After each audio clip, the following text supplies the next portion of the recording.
Kimi est arrivé dans la Syrie en guerre en 2016 pour des recherches sur les droits des femmes dans les zones kurdes. Cette Britannique de 27 ans, étudiante en Suède, prévoyait de ne rester que 10 jours.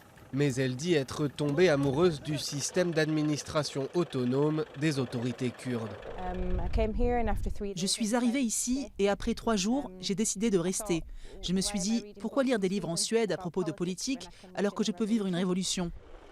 Une alliance de forces kurdes et arabes, soutenue par les États-Unis, progresse vers le sud pour reprendre Raqqa au groupe État islamique, son bastion en Syrie.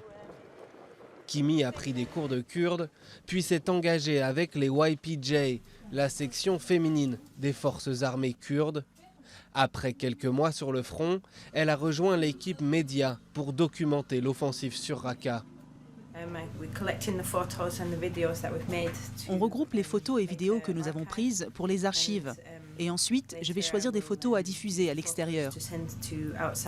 Comme Kimi, ils sont des dizaines à avoir rejoint le Rojava, cette région kurde de facto autonome du nord de la Syrie. Venus pour combattre les djihadistes, ils viennent parfois pour l'aventure, mais surtout par idéalisme comme ces volontaires.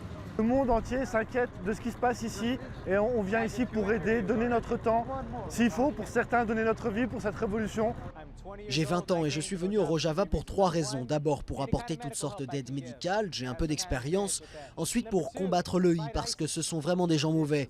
Et troisièmement pour voir à quoi ressemble la démocratie directe. En regardant autour de nous les villages, les gens, la culture, essayer de l'assimiler, de voir comment ce système politique fonctionne. Les forces arabo-kurdes avancent vers Raqqa, mais le combat risque d'être long et violent. Plus d'une vingtaine de volontaires étrangers engagés avec les forces kurdes ont perdu la vie depuis le début du conflit en Syrie.